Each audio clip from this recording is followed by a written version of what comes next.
Asal mula kota Surabaya. Dahulu kala, di sebelah utara Jawa Timur, hiduplah seekor buaya raksasa yang ganas dan menyeramkan. Dia adalah penguasa sungai dan menjadi pemangsa yang sangat ditakuti oleh semua binatang di hutan sepanjang tepian sungai. Nama buaya itu adalah Baya. Dia sangat pandai berburu, sehingga membuat takut semua binatang di hutan. Sungai yang didiami Baya itu bermuara pada laut yang luas. Di laut itu tinggallah seekor hiu ganas bernama Sura. Dialah penguasa laut yang ditakuti semua ikan. Akan tetapi, Sura merasa bosan hanya makan ikan setiap hari. Dia penasaran dengan sungai yang bermuara di lautnya. Suatu hari, dia jalan-jalan ke sungai itu. Di tepi sungai, ada seekor anak kijang yang sedang minum air sungai. Sura merasa lapar. Diam-diam, dia berenang ke tepian dan melompat keluar menubruk anak kijang itu. Sura gembira mendapat santapan yang lezat. Setelah makan anak kijang, Sura menjadi ketagihan. Keesokan harinya, ia berburu kembali di sungai itu dan mendapat banyak santapan. Semakin hari, Baya menjadi curiga. Karena semakin hari dia semakin kesulitan mencari mangsa. Dia pun menyelidiki sebabnya. Saat melihat Sura menangkap seekor anak monyet berenang di sungai, Baya marah. Baya menjadi marah. Hai Sura, apa yang kau lakukan di sini? Ini daerah kekuasaanku. Beraninya kamu merebut jatah makanku. Sura tidak takut kepada Baya. Dia pun malah menantang Baya. Hei, terserah aku mau mencari makan di mana. Ini kan bukan daerah kekuasaanmu, jadi semua binatang bebas mencari makanan di sini. Akhirnya, perkelahian pun tak dapat dicegah. Keduanya saling bertarung.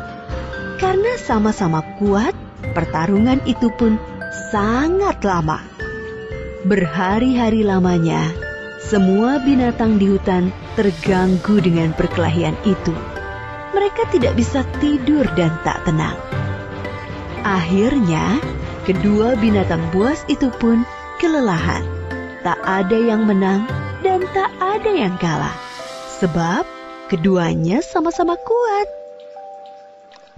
Sura, sebaiknya kita sudahi saja perkelahian ini. Aku sudah lelah. Aku juga, Baya. Baiklah, kita sudahi saja pertempuran ini. Sudah, mulai sekarang kita batasi saja daerah perburuan kita. Muara itu adalah batasnya. Jangan sampai kamu melanggar batas, karena kamu akan rasakan sendiri akibatnya. Baiklah, Baya. Aku terima perjanjian ini. Sura pun akhirnya pergi dari sungai itu dan kembali ke laut. Berbulan-bulan lamanya, hutan menjadi tenang kembali. Tak ada perkelahian antara Sura dan Baya. Namun, Sura merasa gelisah. Dia rindu makan daging kijang seperti dulu. Ikan-ikan yang melimpah di laut tak bisa menyembuhkan rasa laparnya. Dia tak mampu menahannya. Diam-diam, dia berenang di muara. Kalau aku mencari mangsa di muara, pasti Baya tidak akan tahu. Dia kan tinggal di dalam sana.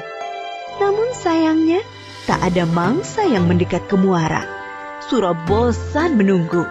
Akhirnya, dia berenang masuk ke dalam hutan. Sura senang kembali ke hutan lagi. Kali ini dia harus berhati-hati supaya tidak kepergok oleh Baya. Aku akan menangkap mangsa dan segera kubawa ke laut agar Baya tidak sempat melihatku. Rencana itu berhasil. Berbulan-bulan lamanya, Sura berburu di sungai tanpa ketahuan.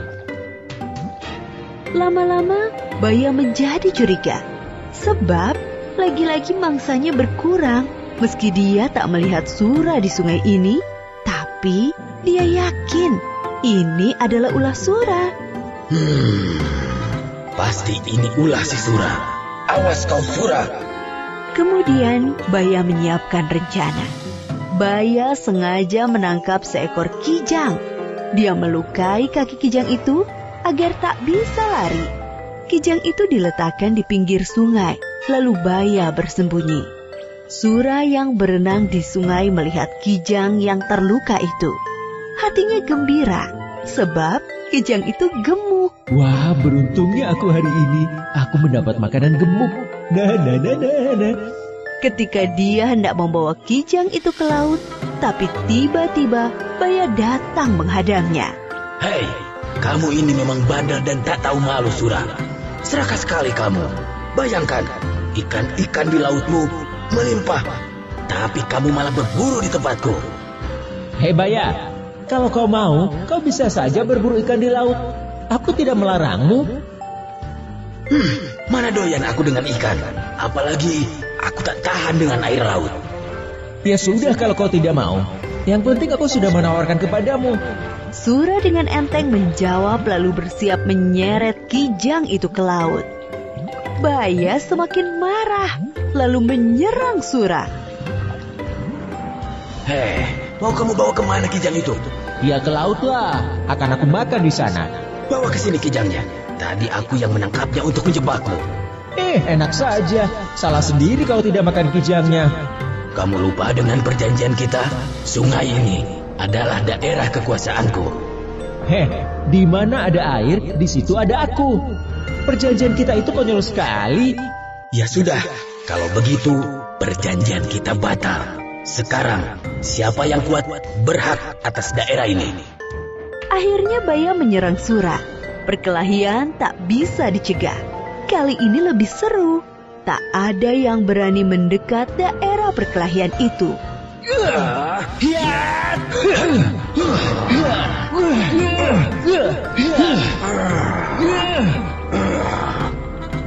Sura selalu berkelit. Baya menjadi jengkel. Saat Sura lengah, Baya berhasil menggigit ekornya. Aduh, ekorku! Sura tak mau kalah. Keduanya sama-sama kesakitan dan terluka parah. Namun, Baya tak putus asa melawan. Dia terus menggigit sampai ekor Sura putus. Sura sangat kesakitan. Dia pun lari meninggalkan Baya menuju laut. Sejak saat itu, Sura tak berani mendekati sungai. Apalagi dia sudah tak punya ekor. Dia tak bisa berenang sesigap dulu. Sakit sekali. Aduh. Untuk mengenang perkelahian yang dahsyat itu, maka daerah tempat kedua hewan itu berkelahi disebut Surabaya.